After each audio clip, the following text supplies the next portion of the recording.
Amém, amados? Diz assim a Escritura: adiante deles enviou um homem, José, vendido como escravo, cujos pés apertaram os grilhões, a quem puseram em ferros, até cumprir-se a profecia a respeito dele e tê-lo provado a palavra do Senhor.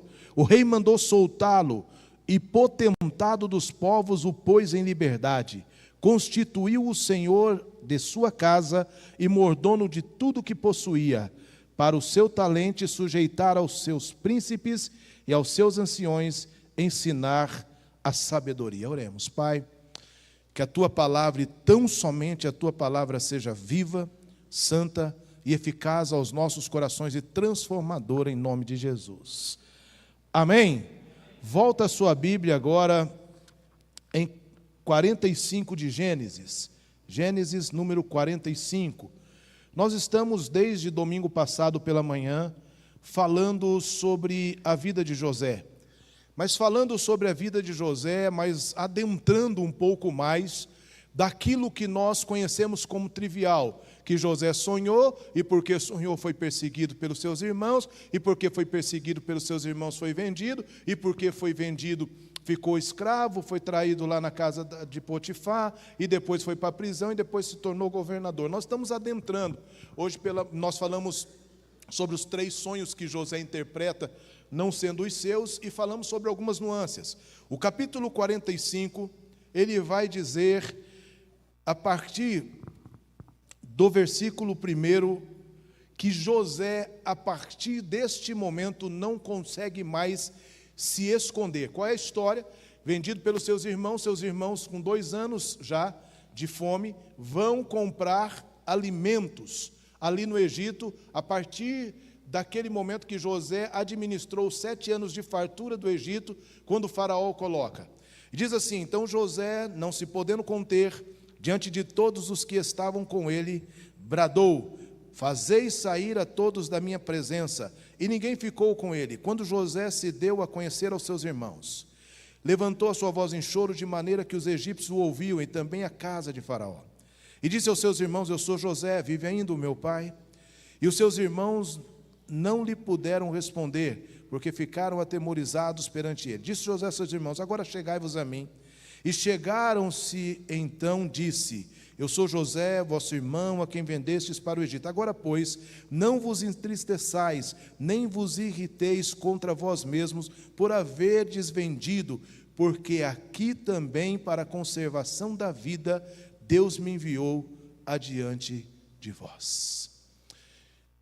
Queridos, quando nós falamos de José, é natural nós falarmos do sonho, da perseguição, de nós trazermos à nossa mente que nós devemos ser fiéis, etc. e tal. Ok, tudo isso é verdade. Mas nós precisamos olhar para a vida de José, tentando tirar e extrair em discipulado pessoal para nós o máximo de aprendizado que nós podemos adquirir através da vida deste homem. Trazendo à memória dos irmãos, a primeira coisa que nós vamos entender é que José, aos 17 anos, sonhou. E quando ele teve sonhos, a Bíblia diz que os seus irmãos o odiaram ainda mais. Porque a Bíblia diz que o ódio que os irmãos nutriam no seu coração não era devido aos sonhos que José teve. Por muitas vezes nós já ouvimos pessoas falando que os irmãos de José odiaram José porque José era um homem que tinha sonhos. A Bíblia diz que porque ele tinha sonhos, seus irmãos o odiaram ainda mais pela forma com que ele compartilhou os sonhos. O ódio que os irmãos tinham para com José se dava porque o seu pai, Jacó, o amava mais do que os seus outros irmãos. José é filho de Raquel, a mulher do coração de Jacó.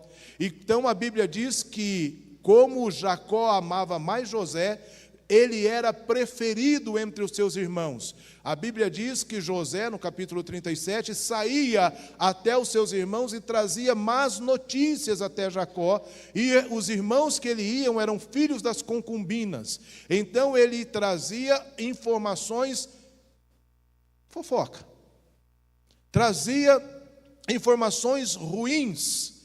E isso foi fazendo e gerando uma animosidade no coração dos seus irmãos.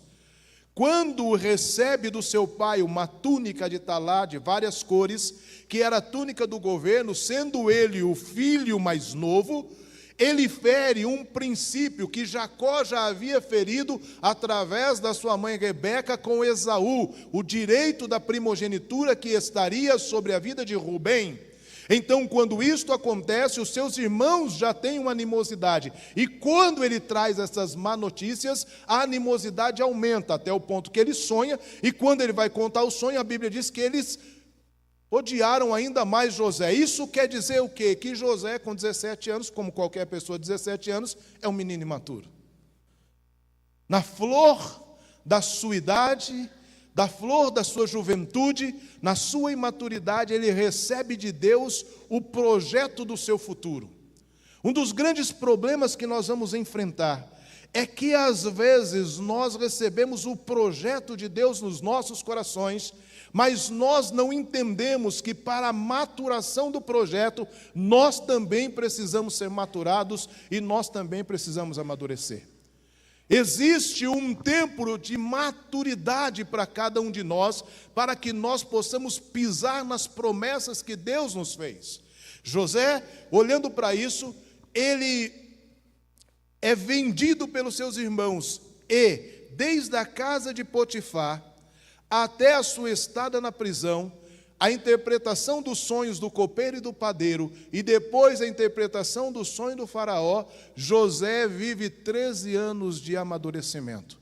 Quando ele se encontra com o faraó, e o faraó pergunta a José, dizendo assim: é você que interpreta os sonhos? O versículo 16 do capítulo 41, ele traz uma frase, ele diz assim: não está em mim, mas está em quem? E Deus dará a interpretação.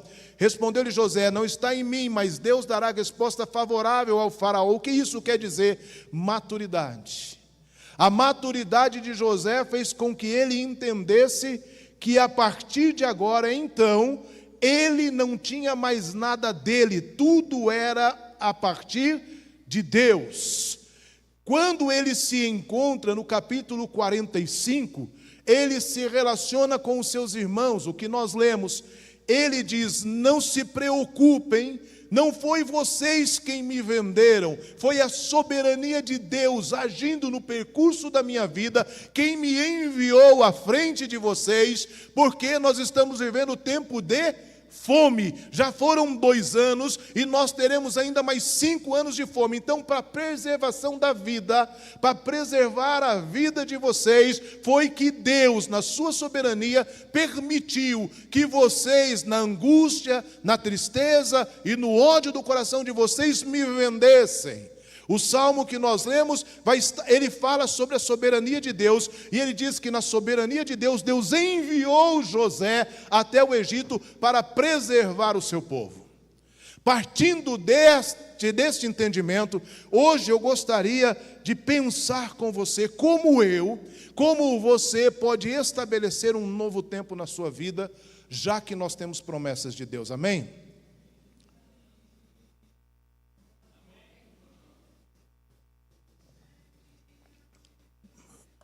Você não tem promessa de Deus, irmãos? Eu tenho. Eu tenho muitas promessas de Deus. E tenho promessas de Deus, inclusive, que não são profetadas. São bíblicas. Crendo no Senhor Jesus, será salvo tu e tua casa. Resiste ao diabo e sujeite-se a Deus. Resiste ao diabo e ele fugirá de vós. Tantas outras promessas que Ele tem dado para nós. Eu sou, como domingo passado, sou Jeová Rafá que te cura. E tantas outras promessas que Ele dá para aqueles que são de fato, aqueles que estão debaixo do pastoreio da parte do Senhor. Irmãos, em nome de Jesus, eu posso fazer um pedido a vocês? Se alguém estiver disposto a ir até lá, e peça para eles abaixar o som, por gentileza. Você vai lá, querido? Não, o irmão João Reis está indo lá. O irmão João Reis está indo lá, porque se eles não baixar, fala que nós vamos desligar. Isso, porque de fato há um combinado com eles, eles precisam baixar esse som aí, porque ele está me incomodando, minha misofonia está atacando. Voltamos para cá então. Então todos nós que temos promessa da parte de Deus, nós temos o direito de adquirir essas promessas. Agora, por que muitas vezes eu tenho a promessa, eu tenho de Deus uma busca e eu não vejo isso acontecendo? Porque muitas vezes eu não estou pronto para aquilo que Deus quer fazer. José me ensina que eu devo honrar o Senhor diante das circunstâncias, que eu devo honrar a Deus mesmo no tempo de exaltação. Mas eu quero pensar com você como estabelecer um novo tempo de avanço. Talvez hoje à noite aqui, eu e você estejamos angariando. Eu vou dizer uma coisa para você, eu não sei você, mas eu sei eu. Eu sei quando alguma coisa está para acontecer. Eu sei quando alguma coisa, ainda que seja de tristeza ou coisa boa, está para acontecer. E eu quero dizer para vocês, irmãos, eu tenho sentido da parte de Deus que tem algo poderoso chegando na minha vida, na vida da minha família. Eu digo isso com convicção, porque eu conheço o Deus a qual eu tenho servido e a qual nós temos orado e jejuado nos últimos dias, eu e minha casa.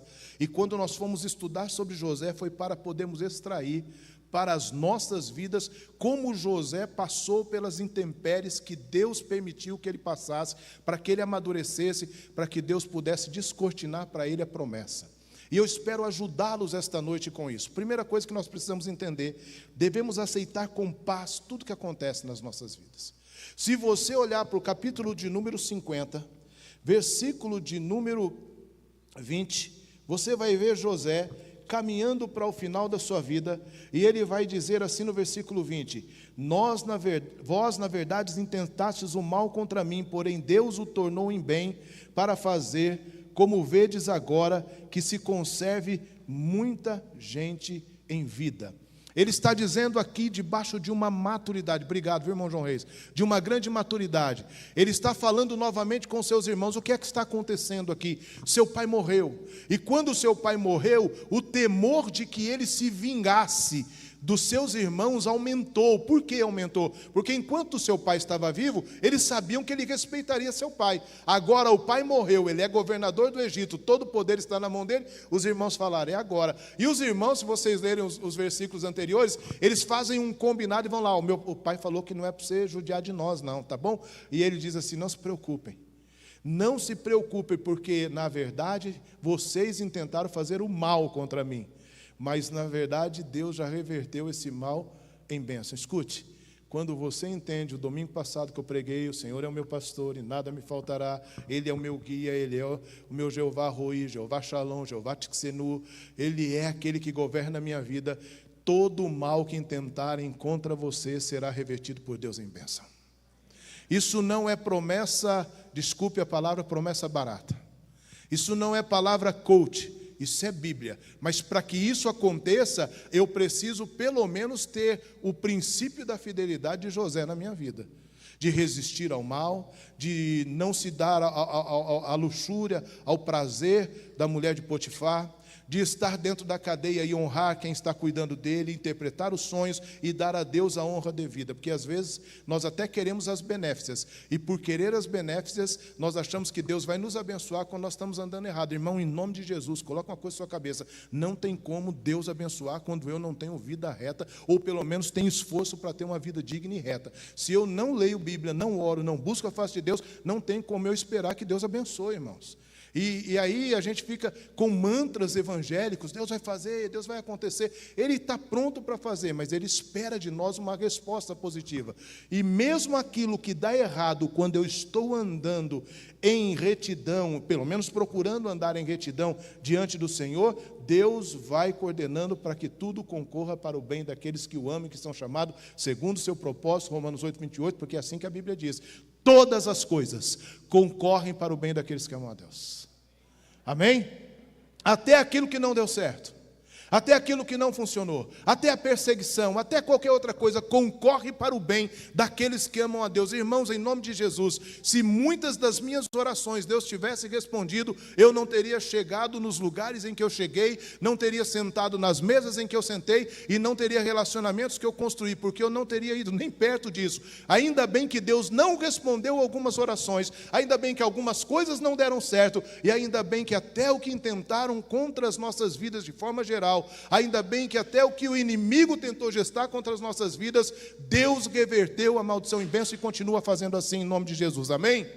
Então a primeira coisa, aceite com paz até as coisas que não dão certo, porque nós temos um péssimo hábito de achar que a bênção de Deus está só no sim, de achar que a bênção de Deus está só no que dá certo, de acharmos que a bênção de Deus está só na situação que saiu conforme nós oramos. Existem coisas que Deus não vai nos dar para nos proteger de nós mesmos. Segunda coisa que eu quero que você pense como José: abençoe os seus críticos. Abençoe os seus críticos. Irmãos, em nome de Jesus, se eu sou José, eu estou falando de mim, Eduardo, eu conheço meus temperamentos, eu tenho lutado contra eles constantemente, eu tenho brigado contra um temperamento extremamente forte. Eu sei quem eu era antes de Jesus, eu sei que modelo de vida que eu tinha, eu sei onde eu fui criado, eu sei as batalhas que eu precisei enfrentar, eu sei as guerras que eu precisei enfrentar, e quando eu digo essas batalhas e guerras, eu estou falando de coisas que eu sinto extrema vergonha hoje, de que eu fiz, de que eu falei, de brigas, de confusões que eu entrei de fato. Mas quando o Espírito Santo veio e começou a coordenar a minha vida, eu preciso entender essas coisas. E uma delas é entender que nós precisamos abençoar os críticos. Jesus nos convida a orar por quem nos persegue, a orar pelos nossos inimigos.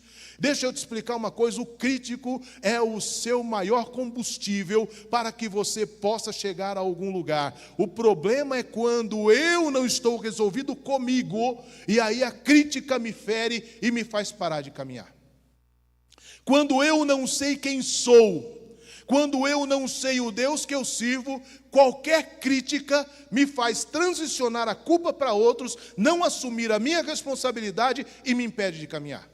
Mas quando eu sei que o Deus que eu sirvo é poderoso para fazer infinitamente mais, além daquilo que eu peço, além daquilo que eu penso, segundo o poder dele que em nós opera, quando eu sei que Deus é quem peleia a minha peleia, que Deus é quem batalha a minha batalha, que Ele é o guarda de Israel, que Ele não dorme, e que em Cristo eu posso suportar todas as coisas, porque o meu fortalecimento vem dele. Quando eu entendo que na injustiça Deus não toma o culpado por inocente, e se eu me manter reto, Ele é o reto juiz e vai julgar todas as minhas causas, eu descanso sem ter que responder aos críticos da minha vida. Esse é o Deus que nós servimos. José poderia, no momento em que assume o governo, dizer assim: tem um camarada aí que eu preciso falar com ele. Quem? Um tal de Potifar. Eu quero falar com esse camarada, porque quando eu era mordomo dele, a mulher dele tentou me seduzir, eu fugi honrando ele, e eu fiquei preso por causa disso.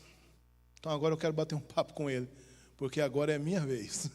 Agora quem está aqui em cima é ele, e quem sabe ele até cantaria Sabor de Mel. Quem me viu na prova e não me ajudou, agora o negócio vai pegar. Quem sabe era aquela hora de falar assim: agora que eu estou por cima da bagaça. Quem sabe ele poderia tirar por partidarismo, dizendo: cheguei aqui agora, eu sou agora a pessoa, eu sou isso agora, está vendo só? Deus me honrou, e agora vocês vão ver quem sou eu. Irmãos, não é para isso que Deus quer nos honrar. Não é para isso que Deus nos chamou. Não foi para isso que Deus nos convidou. Deus nos convidou para que quando Ele mudar a nossa posição em qualquer trabalho, em qualquer lugar, é para que a glória dele seja vista. Todas as coisas são para Ele, por Ele e destinadas à glória do Senhor. Nós precisamos entender que até mesmo os nossos críticos, mesmo que eles tentam destruir os nossos sonhos, mesmo que eles tentam se arremeter contra as nossas vidas, nós precisamos respirar fundo e dizer: eu sou governado por essa crítica, ou eu sou governado pela palavra de Deus. Soma-se a crítica ou o elogio. Se eu sou governado quando eu recebo elogios, e porque recebo elogios aí eu acho que eu sou e faço e fico animado, se o meu ânimo, se o upgrade de ânimo na minha vida depende de um elogio, e se o download desnecessário, ai, coitadinho de mim, da vítima minha, depende de uma crítica, desculpe, mas eu estou ferido na minha identidade, porque a minha identidade diz que em Cristo eu já sou mais do que vencedor. Em Cristo, não no meu entendimento, em Cristo, não na minha sabedoria, em Cristo, não na minha atmosfera de entendimento, de achismo, em Cristo, em Cristo, em Cristo. Terceira coisa que eu gostaria que você pensasse, que eu aprendo com José: devemos reconhecer os atos de quebrantamento e pedir perdão e liberar perdão. Irmãos, em nome de Jesus, no capítulo 45, quando nós vemos um José extremamente amadurecido. Eu falei de Potifar. Agora imagina José, 2 anos esquecido Lá em Potifar deu aquele problema, ele foi para a prisão. Nos anos da prisão ele ficou. Quando o copeiro sai, eu acredito que foram os piores anos da vida de José, foram os 2 anos da prisão. Os 2 anos quando o copeiro esquece, porque ele interpreta o sonho, o copeiro diz que vai libertá-lo depois de 3, 4 dias, mas a Bíblia diz que por 2 anos o copeiro se esqueceu dele. Esses 2 anos foram 2 anos, não sei se José era igual eu, se eu for pelo menos um pouquinho parecido com José, o meu coração vivia do quê? Vivia de ansiedade, de que todo dia, quando a comida chegasse na porta, chegasse também o meu alvará de soltura. E José ali, 2 anos esperando que alguém batesse na porta. Mas a Bíblia diz que o dia que bateram na porta, José se levantou, José se tomou um banho, José se barbeou e José trocou de roupa. Irmãos, nós precisamos estar prontos. Nesse período, Deus trabalhou a maturidade no coração de José, a ponto dele olhar para os seus irmãos. E a Bíblia diz que ele chorou um choro que todo o Egito estava ouvindo, até na casa de Faraó. Esse choro não é um choro da amargura, esse choro não é um choro da murmuração, esse choro não é o choro da lamúria, esse choro não era dizendo aos seus irmãos: vocês me venderam, está vendo, eu estou aqui agora. Não era o choro dizendo: eu passei, comi o pão que o diabo amassou por causa de vocês. Não foi o choro de transicionar a culpa por causa dos outros, pelo contrário, é o choro da maturidade, quando ele diz assim: não se preocupem, não foste vós que me vendestes para o Egito, foi Deus que me enviou à frente de vocês, para que eu pudesse salvar a vida de vocês. Isto é maturidade. São esses homens e essas mulheres maduros que Deus tira da posição que estão, tira o pobre e o necessitado do montouro e o coloca para sentar com os nobres da terra. Pessoas maduras são usadas por Deus, pessoas imaturas morrem no deserto. Passam a vida inteira no deserto, passam a vida inteira chorando, passam a vida inteira reclamando. Escute, pessoas desanimadas, pessoas ruins, pessoas de má intenção, pessoas que não se transformam segundo ao modelo da palavra de Deus também envelhecem. Nós temos o hábito de olhar somente para as pessoas de meia idade, ou para os jovens dizer que eles são irresponsáveis, mas tem muita gente experimentada pela vida que até hoje não aprendeu. Por isso nós precisamos criar maturidade. Maturidade não tem nada a ver com idade. Deveria ter. Mas eu conheço um monte de gente com 25, com 30 anos extremamente maduro. E eu conheço um monte de gente com 50, com 45 e com tantas outras idades, completamente imaturos, meninos na fé, que a Bíblia diz que ainda precisam de leite. Nós precisamos, como cristãos, mergulhar na palavra. José mergulhou em Deus a ponto de dizer ao faraó: não sou eu, é Deus quem lhe dará a resposta favorável. Detalhe: José, quando dá resposta, apresenta também a Faraó a estratégia. Isso fala de estar pronto.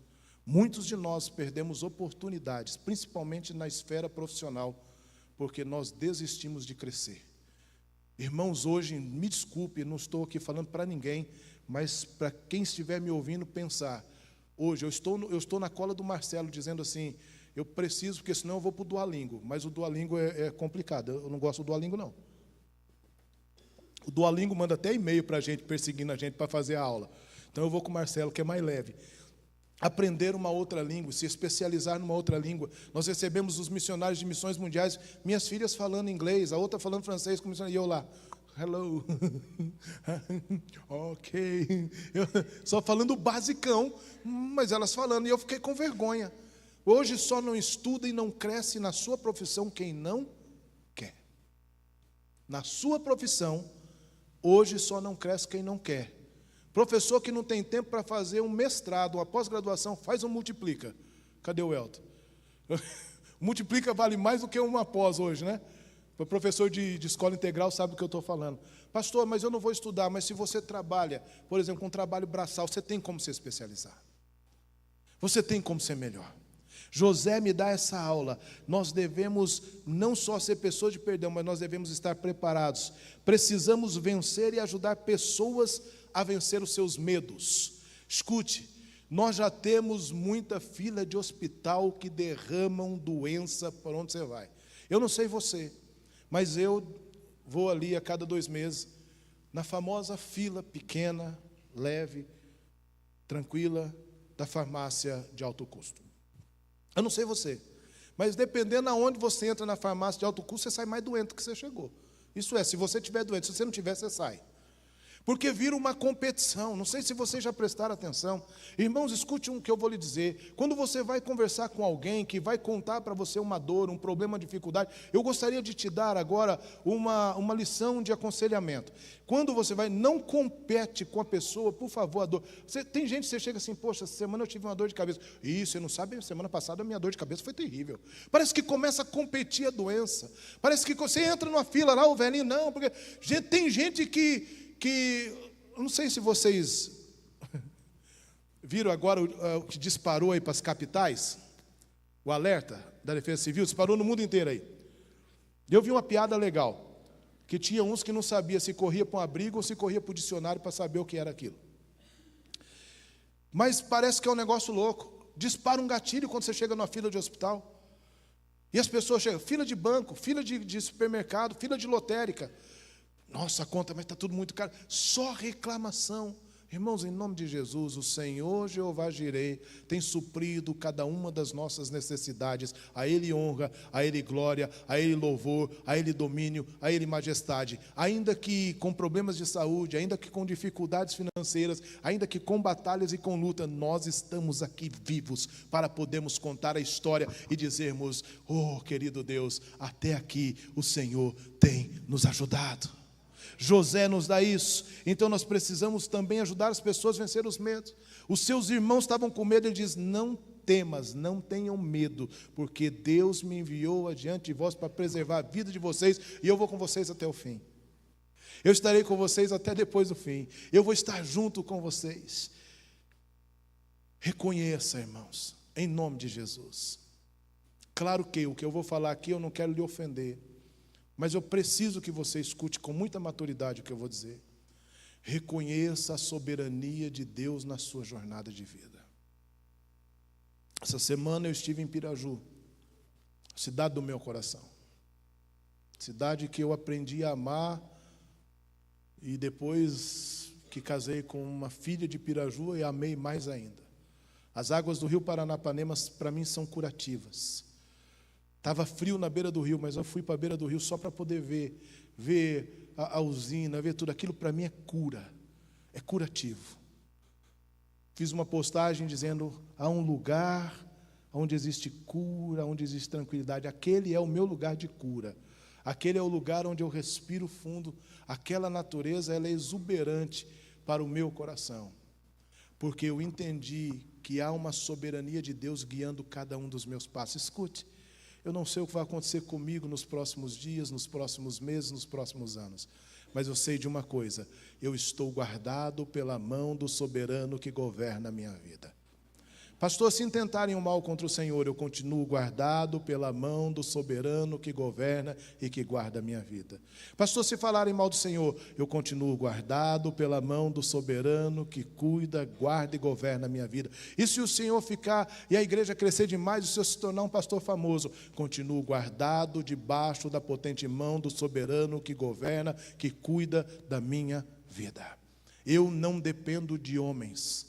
Eu não dependo de igrejas, eu não dependo de pessoas para ser pastor, eu dependo do chamado que Ele me deu, eu dependo da convicção que Ele colocou no meu coração.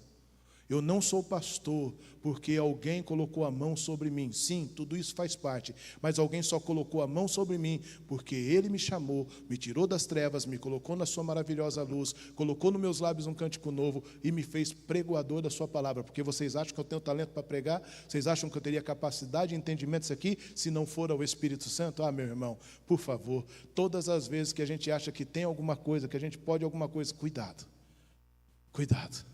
Porque a mão que abençoa pode ser a mão que pesa. Porque nada tem o homem que a ele não seja dado do alto, já dizia João Batista. Nós precisamos entender essa soberania. E quando eu entendo soberania de Deus, para caminhar para o final, eu gostaria que você pudesse respirar comigo como um sonho tem poder. E o poder de um sonho nas nossas vidas pode fazer com que eu e você, assim como na vida de José, saímos daqui hoje e acordemos amanhã na segunda-feira e vamos para o trabalho, ou vamos para alguma coisa, nutridos da esperança, porque sonho é esperança, sonho é expectativa, sonho é expectação de coisas melhores, e nós possamos olhar para os problemas, para as dificuldades, para as adversidades da vida com grande esperança de que o soberano Deus Todo-Poderoso, o Eterno, Criador dos céus e da terra, que com o sopro das suas narinas abriu o mar vermelho, que tem na palma das suas mãos o governo da vida de cada um de nós, pode mudar a nossa história, assim como mudou a história de José. José me dá o exemplo, quando eu digo a vocês que quando falaram José levanta e vai se apresentar diante do faraó, ele estava pronto, ele só estava esperando tocar o chofar da sua libertação, porque quando tocou ele disse, ok, tomou banho, tirou a barba, ficou cheirosão, trocou de roupa para se apresentar, ele estava pronto. Eu e você precisamos estar prontos para a oportunidade que Deus colocará sobre as nossas vidas em nome de Jesus. José, eu queria que você fosse até o capítulo 50, se já está com a Bíblia aberta, versículo 24, a seguir, vai dizer assim, disse José aos seus irmãos, eu morro, porém Deus certamente vos visitará e vos fará subir desta terra para a terra que jurou dar a Abraão, a Isaque e a Jacó. José fez jurar os filhos de Israel, dizendo, certamente Deus vos visitará e fareis transportar os meus ossos daqui. Morreu José, na idade de 110 anos, embalsamaram-no e puseram no caixão no Egito. Escute, José estava no Egito, mas ele sabia que o Egito não era o seu lugar. Nós precisamos saber qual é o nosso lugar. Nós precisamos saber, estou passando por uma batalha na vida financeira, mas a miséria financeira não é o meu lugar. Estou com problema de saúde, a derrota na saúde não é o meu lugar. Estou com problema relacional na família, o problema relacional na família não é o meu lugar. Qual é o meu lugar? O meu lugar é em Cristo Jesus, que independente das adversidades, eu posso estar contente, porque quem me sustenta, a mão que me governa, é a mão de Jesus Cristo, aquele que me salvou e que já me tirou das trevas. Tudo que é adversidade são intempéries do dia a dia, mas permissões de Deus para que eu amadureça. José diz, vou morrer, mas eu não quero ficar aqui. O Egito não é meu lugar. A Bíblia continua. José falece. Abre a sua Bíblia, ou projeta para mim, por favor, Êxodo capítulo 13, versículo 19. Surge um faraó que não conhece José, que não tem aliança com José, de 70 pessoas que desceram, o povo agora é mais de 1 milhão de gente. E este faraó começa a oprimir o povo de Israel, os hebreus, e começa a fazer deles escravos. A Bíblia diz que então eles estão escravos.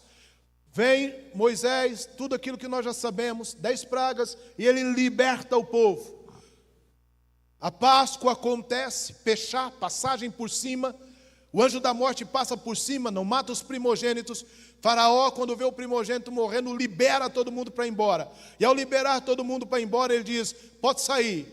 E diz a Escritura Sagrada, aleluia, me permita se esse aleluia é pentecostal, mas é aleluia, porque a governância da soberania de Deus nas nossas vidas diz que, também levou Moisés consigo os ossos de José, pois havia este feito aos filhos de Israel jurarem solenemente, dizendo, certamente Deus vos visitará. Daqui, pois, levai convosco os meus ossos. 400 anos depois, a palavra e o pedido de José e o sonho de sair dali estava ainda na mente dos filhos de Israel. Isso quer dizer que um povo, durante anos, inculcaram as promessas que Deus, eles viviam no Egito, mas eles tinham certo de que Deus os tiraria daquele lugar e os levaria para uma terra que manava leite e que manava mel.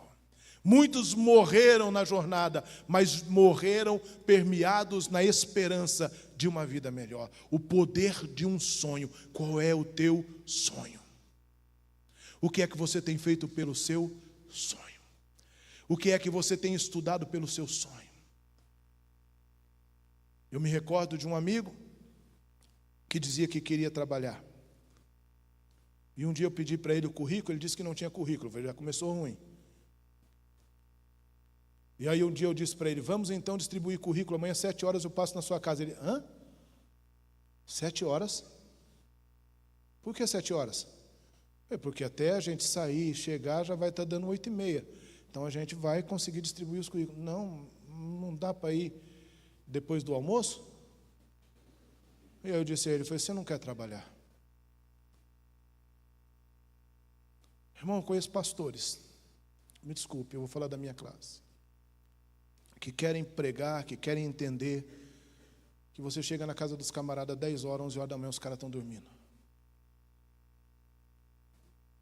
Eu conheço crente que quer saber das coisas de Deus, mas não faz um devocional. Não lê um capítulo da Bíblia por dia. E quando a gente olha para alguns altares, as pessoas que falam, a gente começa a ouvir tanta pataquada que a gente fica preocupado. Muitos deles somente inteligência artificial. Falar, cantar, tocar, qualquer um de nós pode fazer.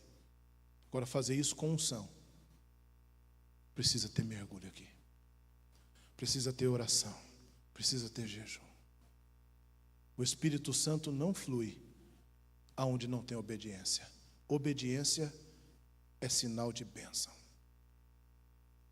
Se eu não entro no meu quarto, eu não estou dizendo eu, nós de forma geral, e tenho tempo com Deus, como eu posso querer que quando eu falo de Deus, as pessoas entendam Deus? Aliás, é muito mais fácil. É só você sentar com algumas pessoas e conversar com elas. A boca fala do que o coração está cheio. Fala de tudo, menos da Bíblia. Nós precisamos, querido, entender o sonho. O poder do sonho está em me dedicar a Ele. Levem os meus ossos daqui. Esse é o meu sonho, voltar para minha casa. O sonho de José era voltar para casa. E a Bíblia diz que quando a libertação do Egito acontece, os ossos de José estavam puxando a fila. Agora vá comigo em Josué capítulo 24, para a gente pensar em encerrar. Josué capítulo 24, versículo 32. Vai dizer assim: também os ossos de José, que os filhos de Israel trouxeram do Egito, foram enterrados em Siquém, naquela parte do campo, Josué 24, 32, tá?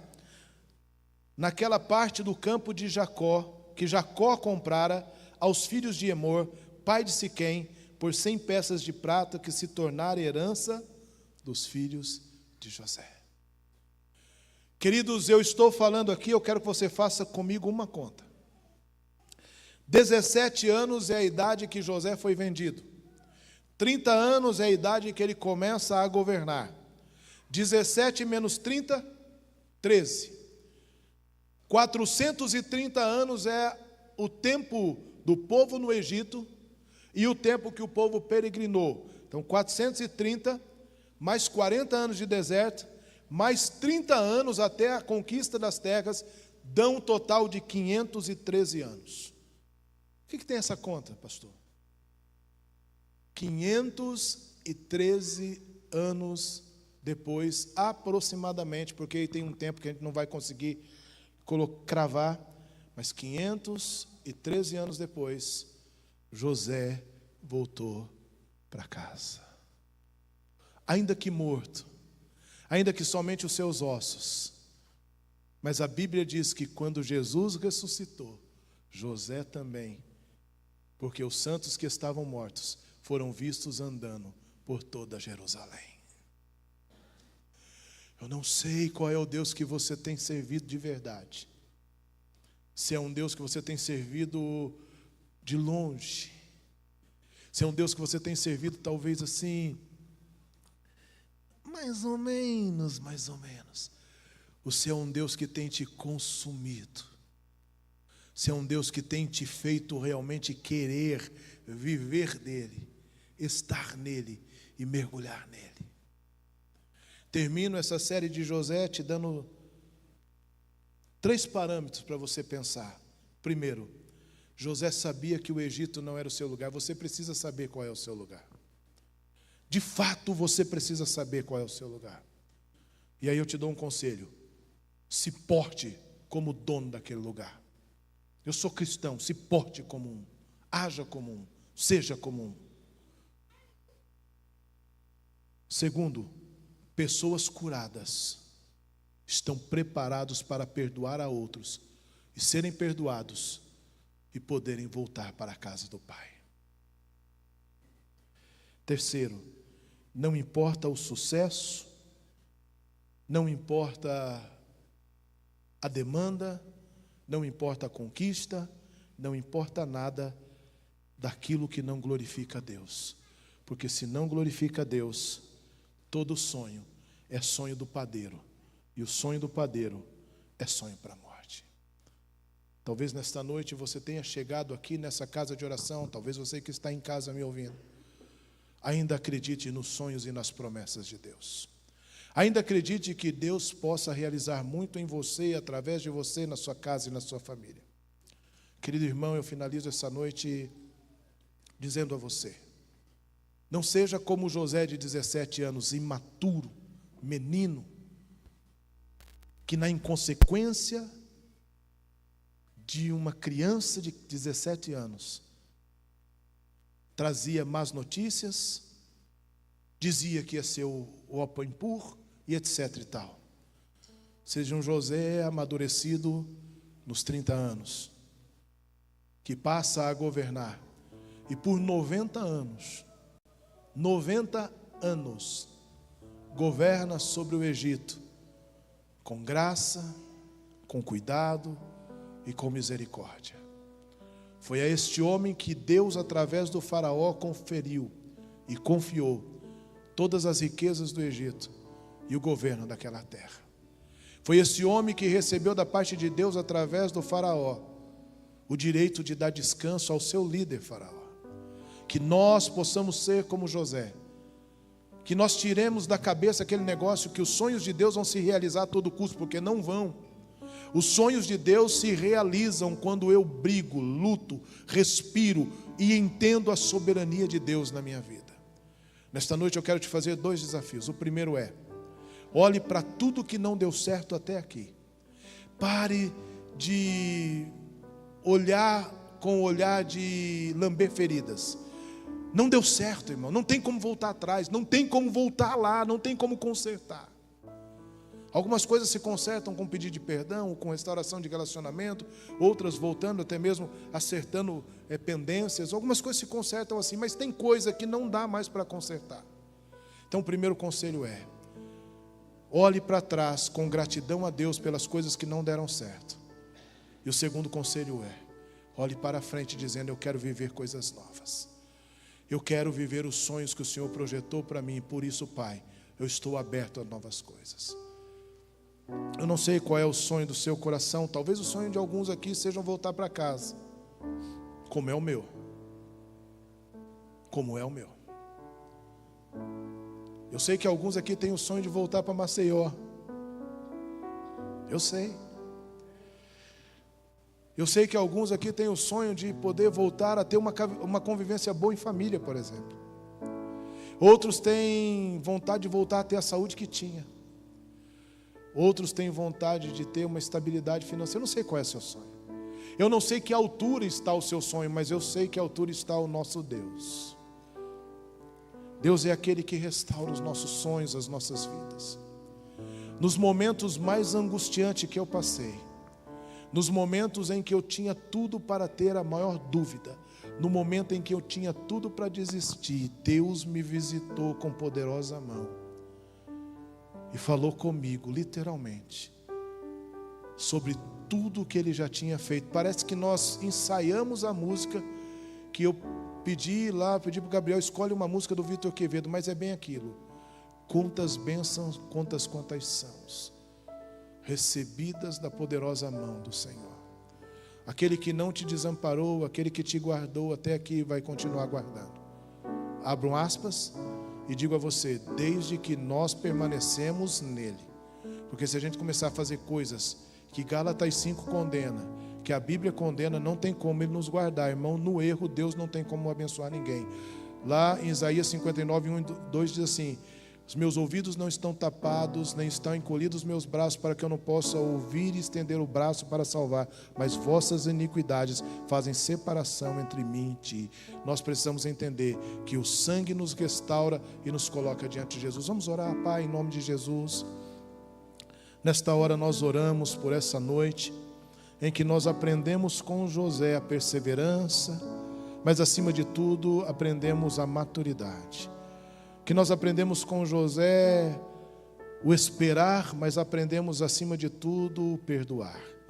Que nós aprendemos com José que o Egito não é o nosso lugar, que ao seu tempo o Senhor quer nos levar de volta para casa. Claro que a nossa casa é o céu, mas talvez aqui alguns estejam querendo voltar para lugares onde eles já foram abençoados. E quando eu digo lugares, talvez eu não esteja falando de geografia, Pai. Talvez na mesma casa, no mesmo emprego, no mesmo lugar, mas voltar a um estado de adoração, de contemplação e de cuidado.